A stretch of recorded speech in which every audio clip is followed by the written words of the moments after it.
And I'm not calling cryptocurrency a Ponzi scheme. Right. However, now, Megan McPeak, I have, all you see is my coffee, but I also have white bread, milk, and bananas to protect my palate from what I know is going to be a spicy take, because you have to redeem yourself from last week, Megan Bell Pepper McPeak. What is your spiciest sports take of the weekend? LeBron James will only get a 1-game suspension, and it will set the NBA universe on fire. Okay, now that's a little spicier. That's a little bit better. And you know, for people that in past, the precedent from the past has been 2 to 3 games. Yes. Especially for a closed fist to the face. So yes, that's what I think is going to happen. Did he do that on purpose? Did he do that by accident? That's what we don't know. Did he do it? He says, well, I'm asking you in your expert opinion. You watch a lot of basketball. I think based on the video. Yeah. So I was watching the game live, and I think just based on his reaction, so it happened, and he immediately turned to him to check on him. So based on that, I don't think it was on purpose. I don't think it was malicious. I just think like he realized he contacted with someone's face, and he went to check on him. If you're doing that on purpose, you're not going to check on the person. You're going to walk away, and you're just going to be like, get over it. But he turned to check on them. So I think the NBA is going to take that into consideration, and that is why he's only going to get 1 game. But I'm just guessing. Hopefully by the time this hits the internet, we'll have an answer to that. I think LeBron James did that intentionally, but with plausible deniability. Oh, just my closed fist swinging around. And if your face gets in the way, not my fault, must be yours. Dave Zirin, what is your spiciest take of the weekend? Look, first of all, it's just the LeBron thing to do, to pop somebody in the face and then be like, oh, gee, sorry, friend. Are you okay? So, I mean, that's what I think the way of that walk is. My spiciest take is that the 2 best teams in the National Football League, if that was a Super Bowl and if it was being played tomorrow, are the Indianapolis Colts and the Philadelphia Eagles. Now, this is a streaky league that's just this year built on parity. Everybody thought this league would be, Tampa Bay Bucks versus Buffalo Bills or Kansas City Chiefs this year, but everybody's been pulled down to the middle. So you go with the teams that are playing best, and that's the Colts and the Eagles. And anybody who's been watching these teams over the last several weeks will agree with me. Those are your 2 best NFL teams, and no one would have said that a couple of weeks ago. How impressive is Jonathan Taylor, who might only be the second most ripped person in his family? If you've seen his dad is absolutely jacked. His dad could probably show up and put on a 28 jersey and you would not know that it's not Jonathan Taylor. But how impressive has he been, Dave? Jonathan Taylor is right now in the running for the most valuable player award. In fact, with Dak Prescott's bum of a game yesterday, you're talking about Jonathan Taylor perhaps being a leading contender now. I mean, he scored 5 touchdowns in a game yesterday, but anybody who's been watching him all season knows that this is the way he's been rolling all year. So I know, and no one would have said 3-4 weeks ago, Jonathan Taylor, MVP. That's how quickly things can change in the National Football League. And this year is like no other year I've ever seen in terms of week to week. But the teams that are actually doing it week to week and showing improvement, that's who you have to keep your eye on. So if there's a Colts-Eagles Super Bowl, don't say I didn't tell you. Yes, and full disclosure, Jonathan Taylor's agents, Barry Gardner and Gerald Conaway, are former teammates of mine in Northwestern, but they could have told you he's not overrated. They could have told you, just like they've been telling me for a year and a half, that what we're seeing is what we're about to see. My spicy take does not have to do with sports, but it is the Christmas season. So here's my spicy take. Simply Having a Wonderful Christmas Time by Paul McCartney. It's an amazing Christmas pop song. That's my spicy take. It is an acceptable replacement for Mariah Carey's All I Want Is Christmas. All I Want for Christmas Is You. It's up there with Donny Hathaway's This Christmas. The Temptations, Silent Night. Dave, you look like you disagree, but this is the essence of the spicy take. I just disagree because it's November, and I'm just going to say the war on Christmas will continue as long as Christmas continues its occupation of November. My tree's already up. What'd you say, Megan? My tree's already up. I'm alone on the island. It's already been up for a week. So this is what happened. I ordered it, and it was supposed to take a week to get here, and it arrived like 2 days later. So I was like, I'm not gonna put it away to then take it back out of the box and put it up. So I might as well just do it while it's right here on my floor. So that's why it's been up for so long. You must not have shipped USPS because they I did not. can't get anything done early. Exactly. And no disrespect to the good people at USPS. There's systemic Thank you, Tarjay. Exactly. Okay. So listen, all right, long intro, but we're back. Another week of Bring It In with Morgan Campbell. I'm your host, Morgan Campbell. Before we get to back to the panel, remember, people that are here every week and people that are here for the first time, remember to like, subscribe, leave a comment if you like what you're hearing. If you dislike what you're hearing, I'm in or out on dislike button. Leave a nasty comment. We really don't care. Why is that, Megan? Because we like to feed the algorithm. While you're talking, Megan, because I don't do this by myself, I do this with the best panel in the business. Why don't I introduce the play-by-play voice of the Washington Mystics, the play-by-play voice of the Capital City Go-Go, and according to Instagram, the play-by-play radio voice of Monday night's Wizards game, Megan. No, just analyst tonight. Oh, even better. No, okay, perfect. All right. Analyst. Fill-in analyst for Glenn Consor. Perfect. Well, welcome and congratulations, analyst, play-by-play. She's like a combo guard. She can play on the ball, off the ball, doesn't matter. And joining us from the book bunker in his place in Washington, D.C., author of 11 books, most recent one, The Kaepernick Effect, Taking a Knee and Changing the World, sports editor of The Nation, Dave Zirin, how we doing? And my mom's second favorite sports writer, first favorite some days, Dave Zirin, how we doing? Awesome. I'm doing great. I'm just repping UDC today, the Firebirds, and I just wanted to pop that for everybody. And who are the UDC Firebirds? They're our team here in Washington, D.C., very overlooked. It's the public college in the nation's capital, and I just want to show them some love. Okay, perfect. Shout out to the Firebirds. Okay, so we have another busy schedule that we do every week. That's why we do it the way we do. We are talking naming rights. We are talking hockey, which is one of Dave's favorite topics. Not quite major junior hockey, but getting there. We're going to try to talk fake vaccine cards. We're going to talk some more LeBron. But let's start in China. Dave Zirin, over the weekend, a 30-minute video of Peng Shuai.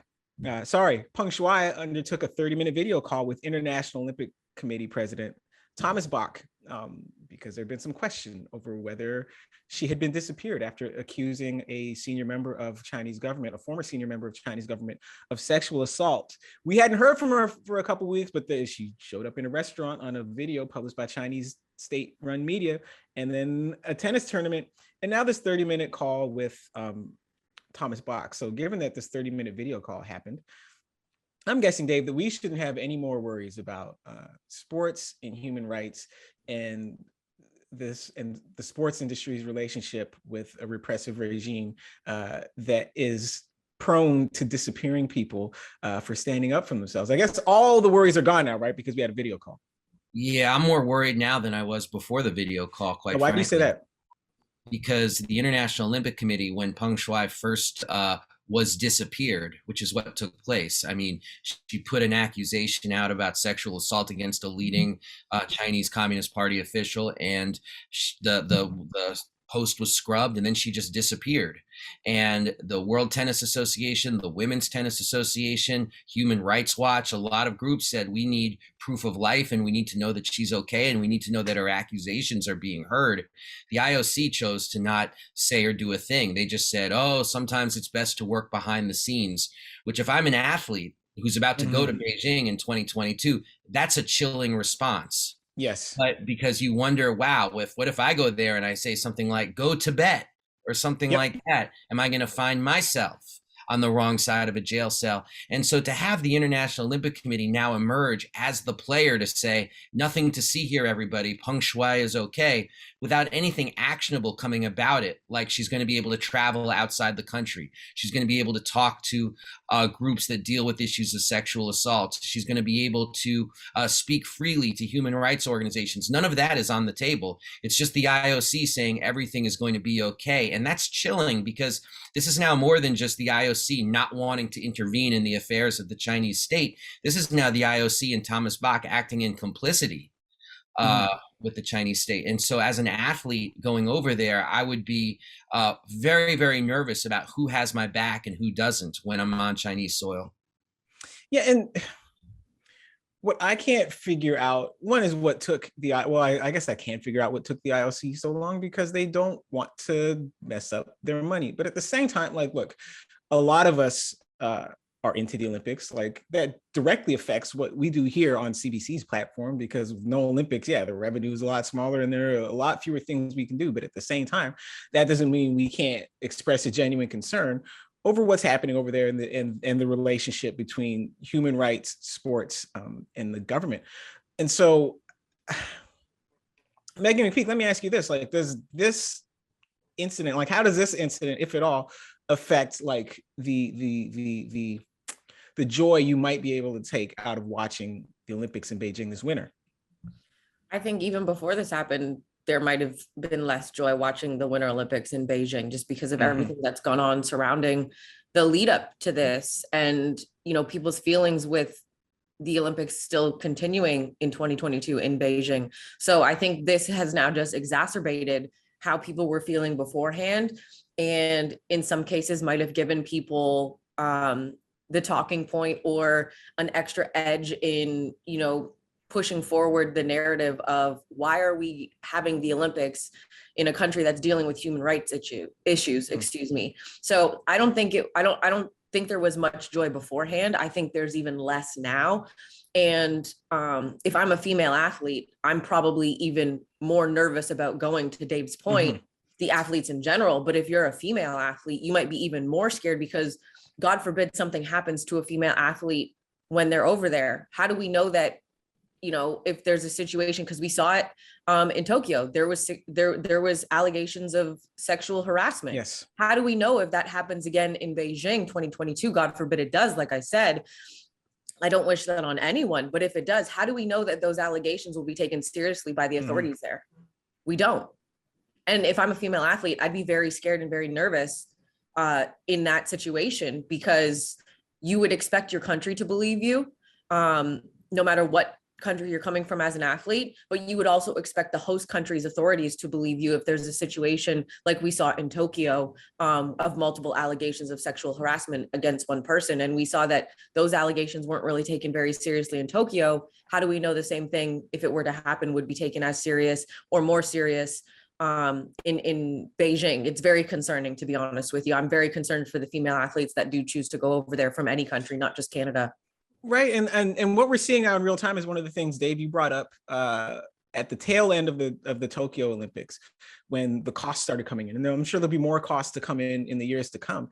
And how much other potential Olympic hosts are looking at this, are looking at the Olympic Games every 2 years and seeing how much it costs, and starting to figure out that it's not worth it to incur that kind of debt, to incur that kind of environmental damage to host these games, where your country may or may not be able to see like a lasting positive impact from that. One of the things we talked about is the more expensive these games become and the more burdensome they become on the hosts, the more hosting the Olympics starts to appeal to countries with abhorrent human rights records that want to launder their public image by hosting these big parties. How can we be a corrupt country if we are hosting the Olympics? We're Saudi Arabia. Yeah, you know what? Our head of state ordered the killing of an American journalist, but how corrupt can we be? We have heavyweight title matches. Dave, like, how telling is it now that it was the IOC that wound up on the receiving end of that call and not the WTA or some other entity? Yeah, or an organization like Human Rights Watch, or any member of the tennis media that's outside of China. I mean, it's actually chilling to me, because the International Olympic Committee has had an argument that they've been making for 40. Actually, this argument goes back to 1936, when the Olympics were held in Hitler's Berlin, is that they've made the argument that it's good for the Olympics to go to countries that are authoritarian or dictatorial, or whatever word you might want to use, undemocratic, because the IOC helps bring the kinds of values to a country that actually open it up a little more, that make the country more democratic, that open it up. You don't want to isolate these countries. This is all the International Olympic Committee's argument for why they would have the Winter Olympics in a place like Beijing.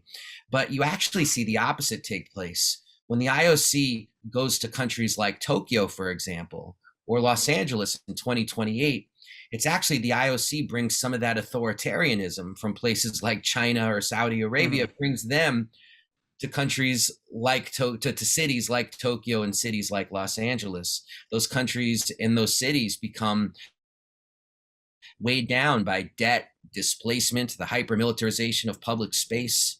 And in this latest instance, you're seeing the fundamental covering up of a sexual assault that the IOC is now complicit in.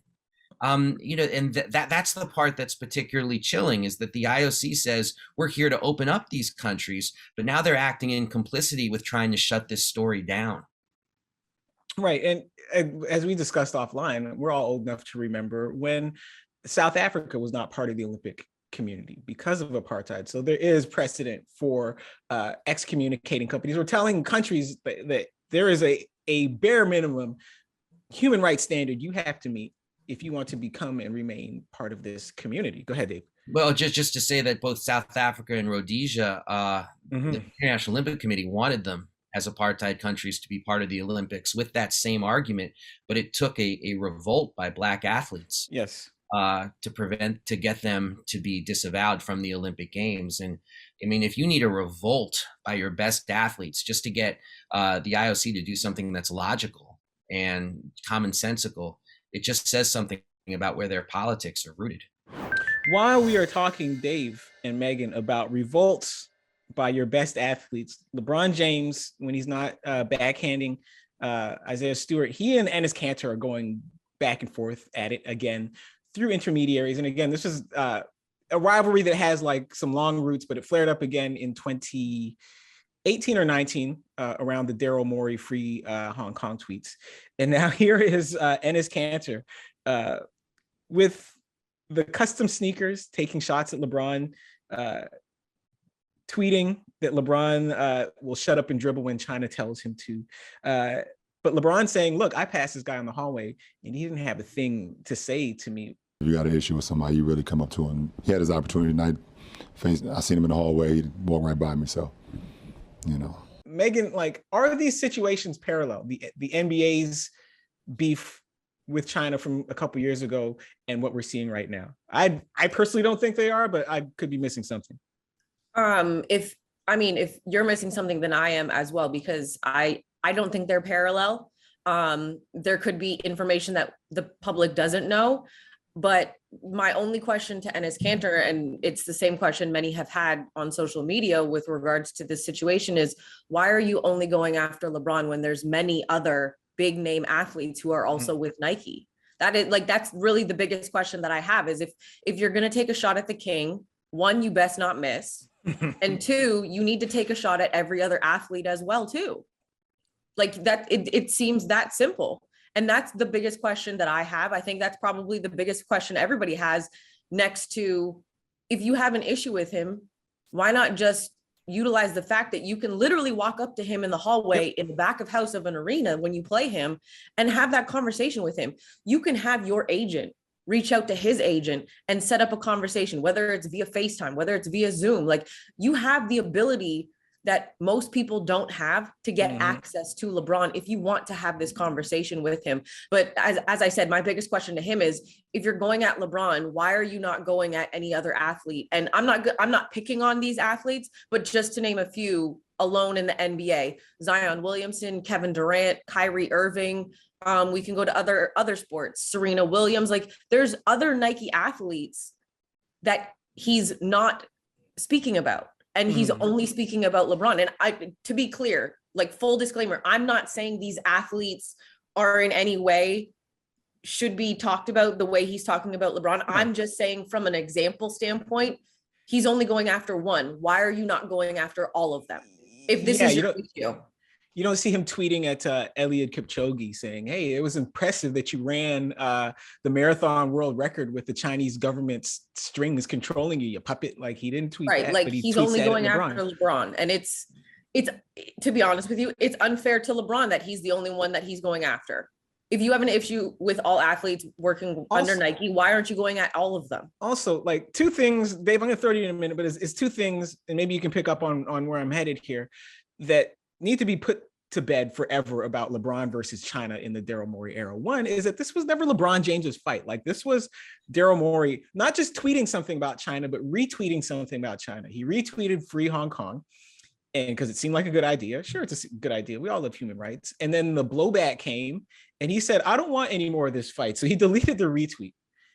And by that point, this all somehow became LeBron James's fault. So here we have something that Daryl Morey starts, and he understands very quickly he does not have time or energy for this fight. He leaves, and somehow now LeBron James is supposed to go fight this fight on behalf of Daryl Morey, who already just demonstrated that he did not want this. He just retweeted something because he thought it was cool.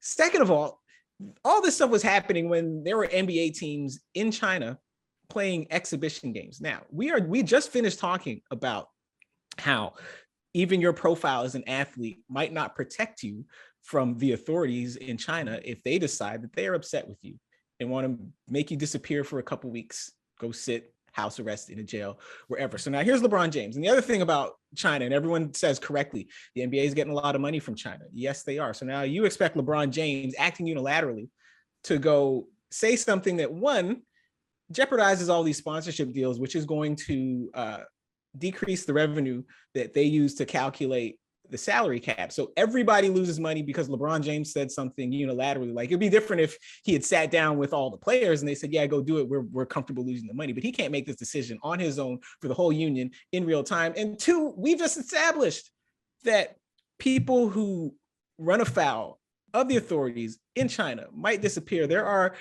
NBA players in China right at that moment, and LeBron James is going to go thumb his nose at the Chinese government and say, F you guys, I'm here for freedom, while his co-workers are still over there. LeBron James is a lot of things, but he's not dumb, and he's not just going to go endanger his co-workers like that. What say you, Dave?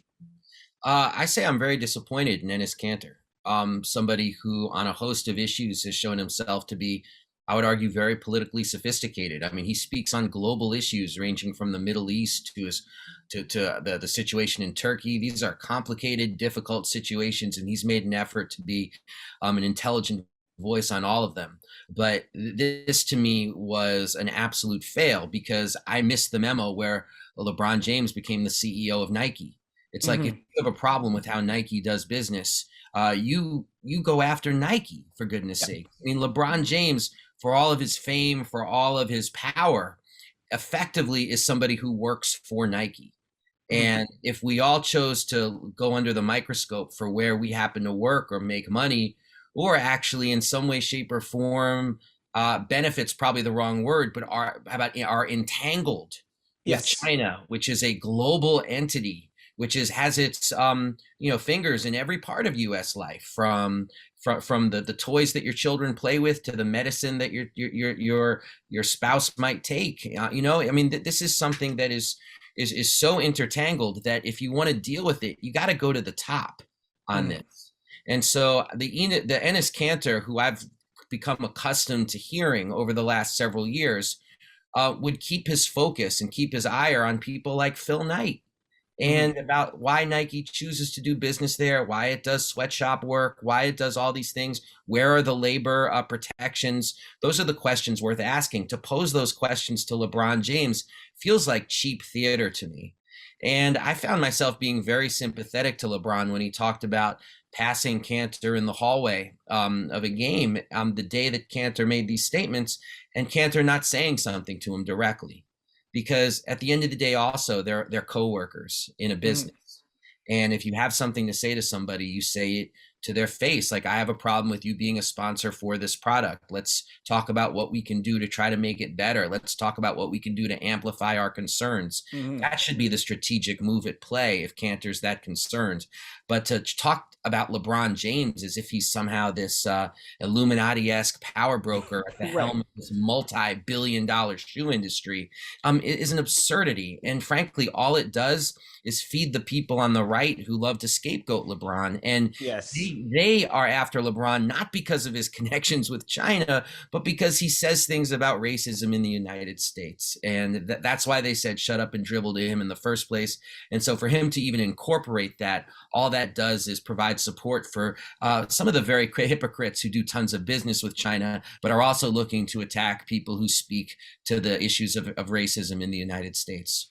Yeah, go ahead, Megan. And Dave, to your point, these are the same people who are, I don't know if encouraging is the right word, but they are encouraging what a lot of the issues Enes Kanter has spoke on in the past. Exactly. And a lot of the human rights issues, like they encourage that. And now he's giving them more ammo, to your point. And it's, you know, I think of this situation and it's just like, it's just really disappointing. It's really disappointing because, to Dave's point, the way that Enes Kanter has educated himself on other political issues other than those that have happened in his home country of Turkey, he's put his life on the line. He's put his family's lives on the line to speak out against his home country. And he's educated himself on other things. So for him to completely take this left turn, like, you could have easily just walked up to LeBron again and said, bro, I need to talk to you.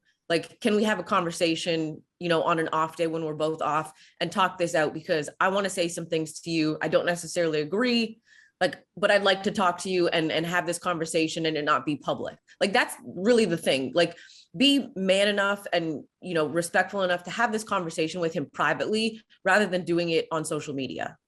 Yeah, and what it feels like to me is it has strong, like this latest broadside at LeBron James has strong undertones of the what about black on black crime people.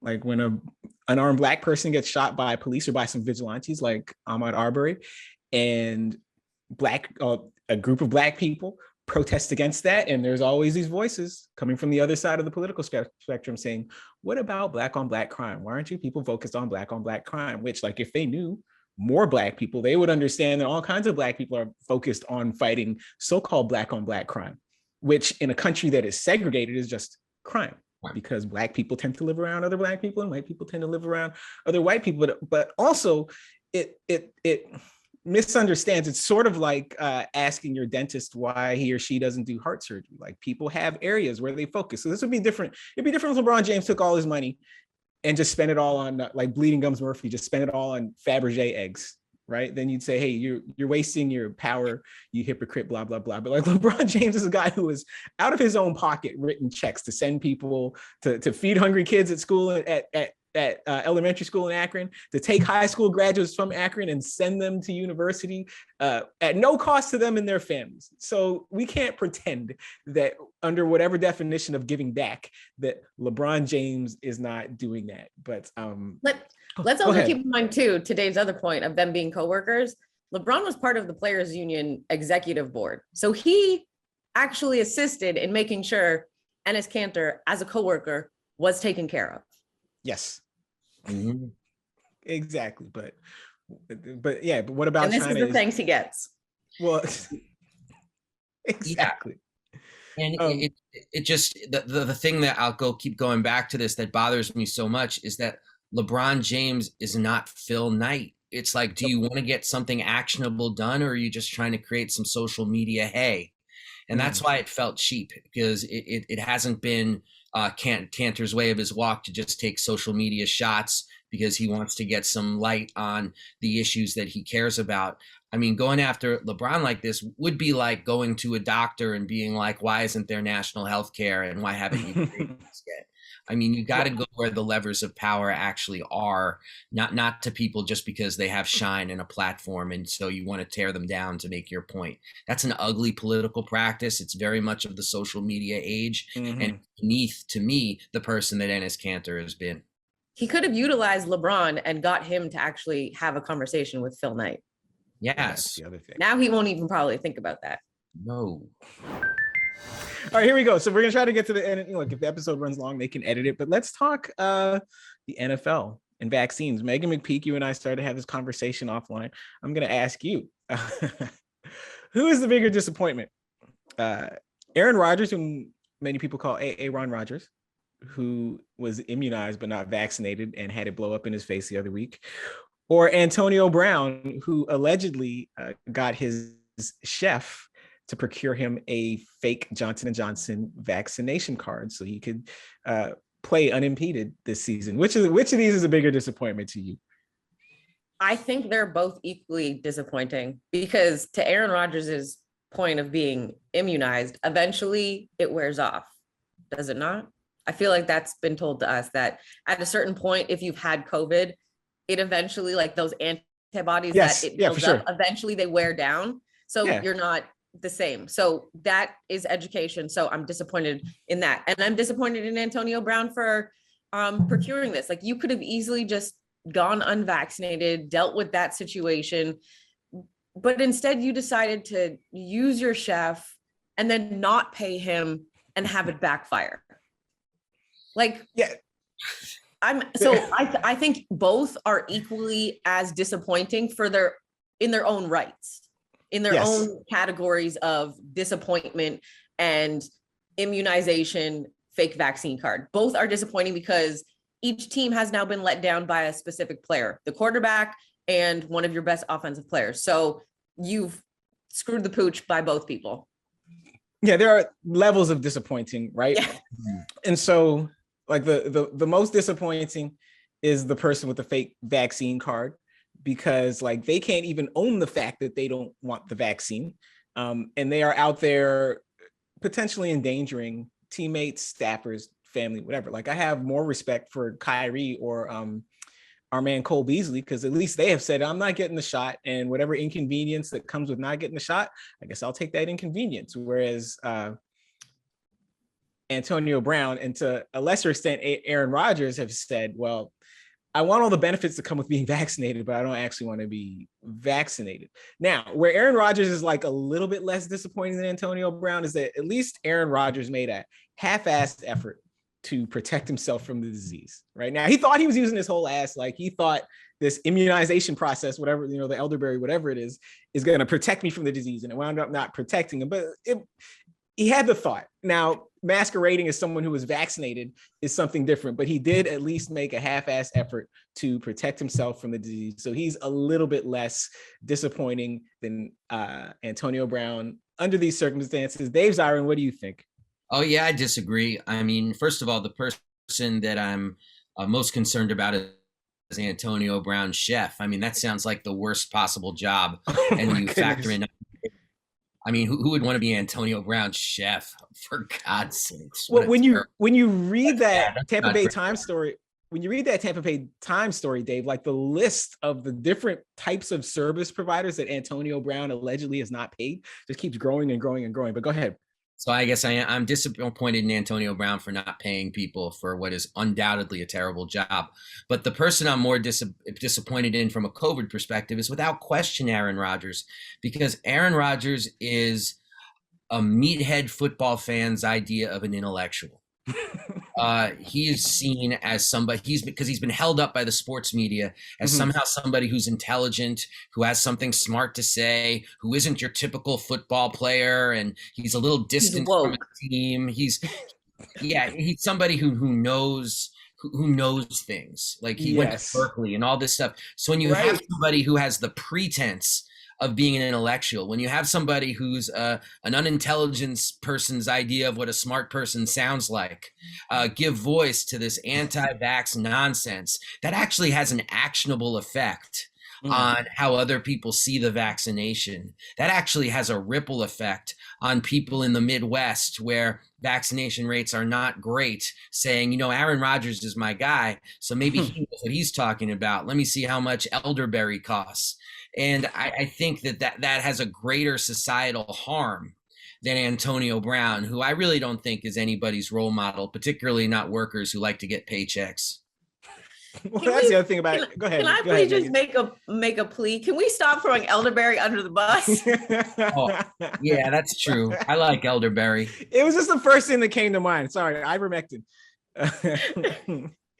But then somewhere, like, some veterinarian is like, hey man, quit kicking dirt on ivermectin. This is a useful drug, just in different circumstances. Y'all leave ivermectin alone. And then ivermectin's over there like, yo, how I get in it? What's the saying? My name is Bennett, I ain't in it. That's what ivermectin, that's a thought bubble above ivermectin's head. That's a useful segue, because we got everybody's opinion on a spicy topic, and that brings us to my favorite part of the week. In or out, we got a couple topics teed up. Dave, Megan, and I are all going to weigh in, and we are going to see if we are in or out. First up, Christmas Day. Merry Christmas to everybody, especially whoever AEG, which owns the stadium, the arena now known as the Staples Center. But starting Christmas Day, under an agreement that is going to bring in $700 million US. of revenue over the life of the agreement. I think it's a 20-year agreement. That arena will become known as the crypto.com arena, because cryptocurrency is coming for some reason and is gaining popularity and is becoming mainstream. Megan McPeak, are you in or out on the cryptocurrency folks throwing around their type of money in the sports world? It's always going to be known as a Staples Center. Kobe built that place. That's it. It will just like it will always be known as Air Canada Center. It will always be known as Maple Leaf Gardens. It will always be known as the Sky Dome, like Georgia Dome. Like, come on. It's always going to be known as Staples Center. Kobe literally and Shaq built that building. Mm-hmm. It will never not be known as anything else. I mean, hey, if they want to throw their form of currency, whatever choice they have, because what do we like? You know what I mean? Is it money? Is it crypto? Like, how are they paying for the $700 million? Is it going to be in crypto? This is what we're going to get to. Go ahead. That's a good point you raised. I am in on money being in sports because it means more opportunities, more jobs for people. I'm out on the fact that they've changed the name, and conveniently, I mean, smart play by them. Christmas Day, the Lakers will be playing on Christmas Day games, and that is the day that the name gets changed. So well played by them. Very well played. Dave Zirin, what do you say? In or out on the crypto crew throwing their money around in sports? Oh, I'm so out. It's ridiculous. I mean, look, I'm all for money in sports as well, but if this crypto company still has $700 million in 20 years to pay the Los Angeles Lakers, please, that is I'll gladly pay you Tuesday for a hamburger today, economics, because if this crypto stuff is still around in 20 years, then call me wrong. I'll admit that I'm wrong, but I see this as a repeat of when the Houston Astros decided to call their stadium Enron Field. And that was supposed to last 20 years. That didn't go very far. Now they're Minute Maid Park because they decided that orange juice was a staple that would actually be there. Pardon the expression with staple, but you know, orange juice is something that was a commodity that would exist for decades. So they went with a cheaper go with Minute Maid Park, so they wouldn't be embarrassed again by going with a company that was going to go belly up. So we'll see if there's a repeat of that. But I'll say it again: if they're still writing checks, crypto.com, whatever the hell it is, if they're still writing checks in 20 years, then shame on me. I guess I just missed the boat on this one, like that time I invested in Betamax. That's the way it goes. Well, yeah, and listen, I'm not an economist. I'm not a money expert. Like, sometimes I have it, sometimes I don't. Money does not stick to me, but look, the bills are paid. And I'm not calling cryptocurrency a Ponzi scheme, right? However, but I just don't know what other type of parallel to draw between this and anything else where the only value of it comes from convincing other people to buy in after you, and then getting those people to convince other people to buy in after them. Like, that's just how a pure Ponzi scheme works. This is very much how like multi-level marketing works, but multi-level marketing is not illegal because you have like a little business, you're selling goods, but it's still, hey, you can sell Herbalife, or you can become a distributor and you can recruit other distributors. So like cryptocurrency kind of feels the same way. And so these different cryptocurrencies, they have a dollar value, whatever this dollar value is. But again, it all depends on getting somebody to give you that dollar value. And in the end, you have the money and they have the cryptocurrency, and they got to look for somebody else to give them that cryptocurrency. Because if this cryptocurrency in and of itself was that valuable, they wouldn't be paying US dollars for these sponsorship deals. They would say, hey, why don't we just give you a bunch of Ethereum? And AEG would be like, sure, we'll take it. So yeah, guys, crypto bros, listen, have fun while it lasts. I have already missed the boat, and I'm comfortable having missed the cryptocurrency boat. That's fine. Just like I'm not buying into any other Ponzi scheme or MLM. What's happening, Dave? No, just that, like, if this was any other stock of value or something, say, let's call it widgets, and you or I were like, widgets, that's a joke, that's a Ponzi scheme. The normal reaction in a sane economy would be for people to say, good, I'm glad you don't like widgets, more widgets for me. But in this case, if we say crypto, I don't know about that.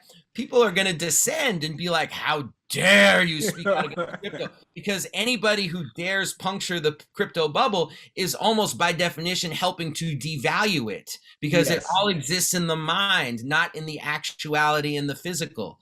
So, that's my take on it. That's why I'm saying it's like good for the Lakers. It gets a lot of publicity. It's going to inject a ton of money short term into the operation. But, if Jeannie Buss thinks this is going to last 20 years, shoot, she's got a better chance of re-upping with Phil, I think. Apparently there aren't as many Quebec born and raised players in the NHL as there used to be. Guy Lafleur ain't walking through that door. Stéphane Richer ain't walking through that door. Okay, cool. So the Premier of Quebec, François Legault, says he has a strategy to boost the number of Quebec born and raised players in the NHL. But like the story doesn't really lay out that strategy. It just says that it exists because they want more than the current 30 to 50 player bandwidth that's there right now. My question to you, Dave Zirin, is are you in or out on the Premier of Quebec finding a way to get more Quebec-born players to the NHL? Well, I'm tempted to cede this one to Megan first because, Canadian politics, I don't know if I want to touch that real 30-foot pole. But I'm going to sound like a politician right now. Any effort to get more people involved in the beautiful game of hockey has to be seen as a good thing, as long as they devote the resources to making sure that all young people have an opportunity to play this beautiful game. I'm Dave Zirin, and I approve this message. all that's missing is like this Canadian flag, and then alongside a Quebec flag, like unfurling behind you. Like remember when Sideshow Bob was singing the score to the HMS Pinafore? When Bart was trying to buy time to keep from getting killed, and he remains an Englishman, and then the flag came down. That's the only thing that was missing. Megan McPeak, you in or out on this plan? We appear to have broken Megan. It's okay. Get yourself together. Stick to politics. But also too, what I found very interesting is part of this plan was to have their own national team to go to the World Juniors. When did Quebec take themselves out of being Canadian? That's a question that has confounded Canadian historians since before Confederation. How do you have your own national team as a province? Well, the answer starts at the Plains of Abraham anyway, go ahead. But I mean, that's to my point of stick to politics.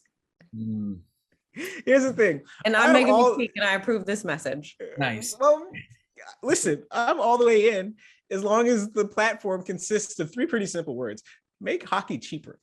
As long as it costs, as long as people like literally have to go borrow money for their kids to play hockey, you're going to have a really small talent pool. And the smaller your talent pool is, the less talent you're going to get out on the other end. So if the political figures in Quebec want to increase elite output on one end, they have to increase grassroots participation at the fat end of the pipe, which means somebody somewhere has to find a way to make this thing affordable. And if you're not going to do that, don't talk to me about increasing output, because it does not matter. If you can't, like, if talented people, look at all these people playing soccer. I don't know how many of them come from Quebec, but Canada has this great men's soccer team because, as Megan keeps pointing out, it's a lot easier to get started in soccer than it is to get started in hockey. And these are, for the most part, regular sized people. They're not, you don't have to be 6'9" to play hockey. You don't have to be 300 pounds, whatever it is, right? You can be like a normal sized person and play hockey.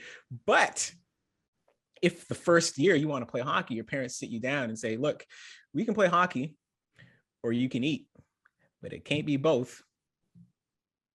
Well, parents shouldn't have to take out second and third mortgages for 3 boys to play hockey. No, and like a former colleague of mine at the Star, Ken Campbell, he wrote a book about this very topic. And his research, like I remember talking about, he's like, you would be surprised like what proportion of hockey parents are actually borrowing money for their kids to play. And when you think about the proportion, people think sneakers are expensive. A pair of hockey skates can run up like $200-300. A hockey stick can be like over $150. Listen, I've seen the $300 hockey stick, and this was like 7 years ago, so it's probably more expensive now. And the thing is, the more you pay for a hockey stick, the lighter it is, but also the more likely that stick is to break. So if you're buying one $300 hockey stick, you might as well buy 2 or 3, because before the season's done, one of them's gonna break. All right, but you know what's not broken is my trust and my love for this panel right here. That's a segue, guys. Because in the meantime, between now and next Monday, I know y'all are gonna miss us. So Megan McPeak, tell the people where they can find you between now and next Monday, Tuesday, or Wednesday, whenever folks happen to see this. Well, by the time this airs, the Monday night game would have already finished. Wednesday, I'll also be on radio filling in for Glenn Consor. Thursday, you can find me feeding my face at Thanksgiving here in the US. And until then, always on the Twitterverse at Megan McPeak, spelt with an H, because it is the right way to do it. All right, perfect. And Dave Zirin, in between now and next Monday, where can the people find you? Monday, Tuesday, or Wednesday, depending. Yeah, I'll be live streaming my Thanksgiving dinner with Enes Kanter and Aaron Rodgers, and we're going to be breaking some wishbones. Is Antonio Brown cooking? Oh, Antonio Brown's chef is cooking, and we're actually going to pay them. You paying them cash or crypto? Oh, all in crypto. You know it. They'll be paid in full in 20 years. No, y'all can just hit me up on the Twitterverse at Edge of Sports, unless the topic is about cryptocurrency and what I'm missing. I am so happy missing it. You have no idea. It's okay. If you find me on Instagram at Morgan P. Campbell, start DMing me about crypto, I'm not going to answer. If you find me on Twitter at Morgan P. Campbell, thankfully people there don't DM me about crypto, because I wouldn't answer anyway. But those are the best 2 places to find me. I'm not on Facebook, not on Triller, not on TikTok. Most years I would be also in the US for Thanksgiving, but this year my nephew's getting married, like my sister-in-law's son. So we will be here doing the wedding thing, and so and we'll be right back here next Monday. And sorry, before we leave, and before you guys leave, if you're watching, you enjoyed what you're seeing, hit like, hit subscribe to CBC Sports YouTube channel, leave a comment. And if you dislike what you hear and you're over here muttering under your breath because we are devaluing crypto with our criticisms of it, leave a nasty comment. We don't care, because there's somebody who's got to eat. Who's that, Megan? The algorithm. Just trying to feed the algorithms. Leave your comment. We don't care. Like, we're not going to answer your crypto DMs, but hey, leave a You'll comment. get blocked. Exactly. I block those people on site, assuming that they're people and not bots. But anyway, let us go, because we got the rest of the week to get to. Thanks again for joining us. Shout out to the panel in DC, Megan, Dave. We will see you guys around. And to the audience, we will see you guys next week on Bring It In with Morgan Campbell. Until then, I have been your host, Morgan Campbell.